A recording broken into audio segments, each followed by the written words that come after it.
الحمد لله كفى والصلاة والسلام على سيد الرسل وخاتم الأنبياء وعلى آله وصحبه ومن بهديه مهتدى.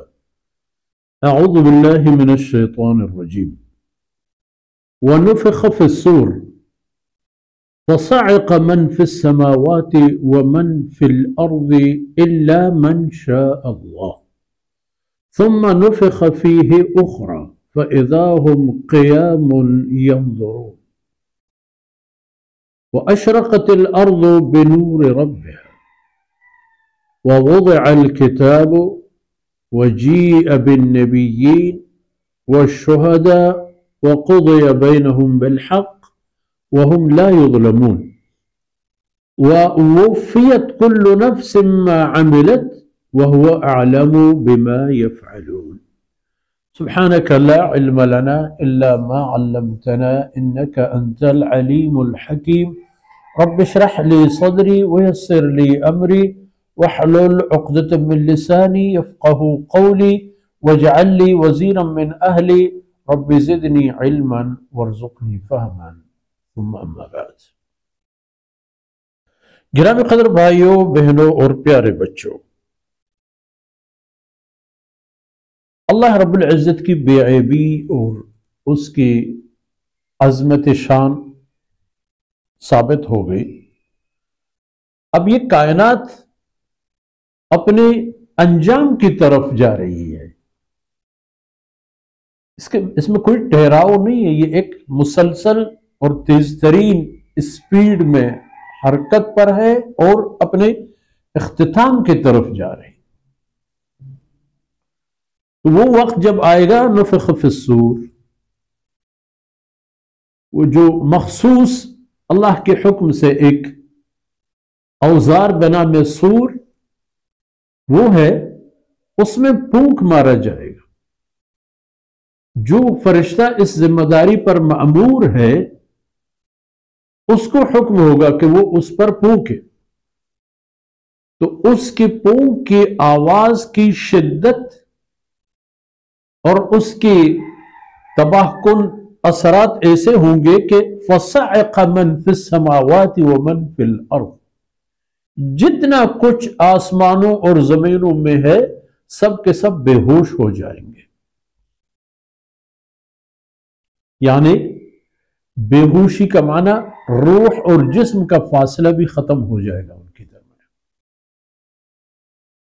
اور عالم برزخ آغاز، عمومی عالم برزخ. ورنہ ہر انسان جو مر جاتا ہے اس کے لیے برزخی زندگی شروع.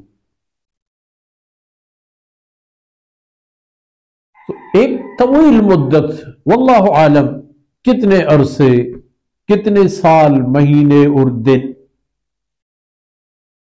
ثم نفخ فیہ اخرى، ایک بار پھر اسی آلہ پر فرشتے اللہ کے حکم سے پھونک ماریں گے.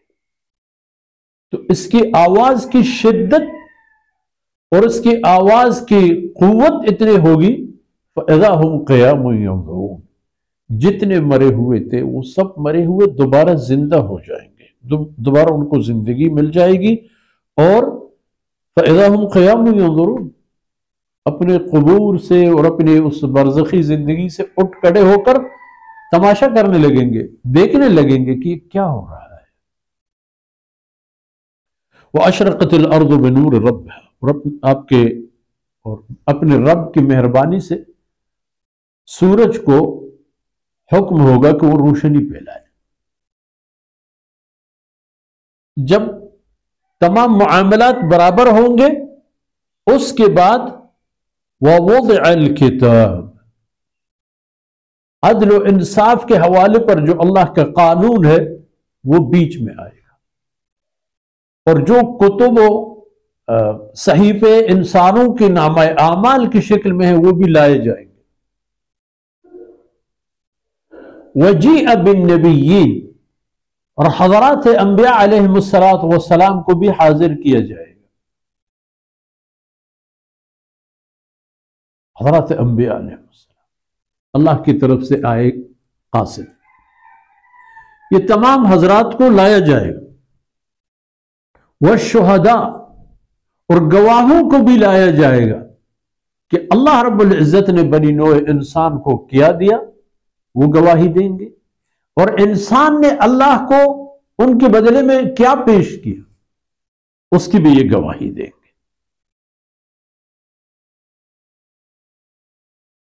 وَقُضِيَ بَيْنَهُمْ بِالْحَقِّ، اور اس دن انسانوں کے درمیان حق و انصاف و عدل کے مطابق فیصلے ہو جائیں گے، ایسے کہ وَهُمْ لَا يُظْلَمُونَ، ان پر کوئی ظلم نہیں ہوگا، کوئی ان کے ساتھ زیادتی نہیں ہوگی، کوئی حق تلفی نہیں ہوگی، ان کے ساتھ بالکل وہی ہوگا جس کے وہ حقدار ہیں۔ ان کو ان چیزوں کا ثمرہ دیا جائے گا جن کے انہوں نے زمین میں دنیا کے اندر زراعت کی تھی، کاشتکاری جس چیز کی وہ کر چکے تھے، وہاں اسی چیز کے انہیں ثمرات ملیں گے۔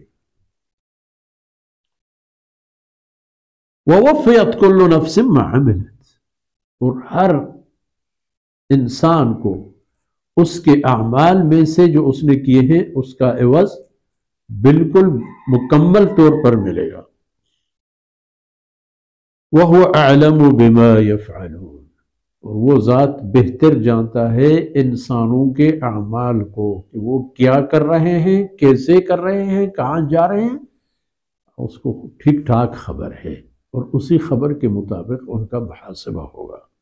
تو یہ دیکھا جائے کہ نفخ صور کی طرف ہم جا رہے ہیں، جو کائنات کا حصہ بچ گئے آخر تک، تو وہ سب کے سب نفخ صور کی صورت میں عالم عدم کی طرف چلے جائیں گے، وجود ان کا ختم ہو جائے گا، یہ زندگی اور یہاں کے معاملات ختم، اور برزخی زندگی شروع، اور پھر دوسری نفخ صور کی صورت میں اخروی زندگی کا آغاز ہوگا۔ اللہ رب العزت کوتاہیوں سے درگزر فرمائے۔ وصلی اللہ علی نبینا محمد وعلی آلہ وصحبہ۔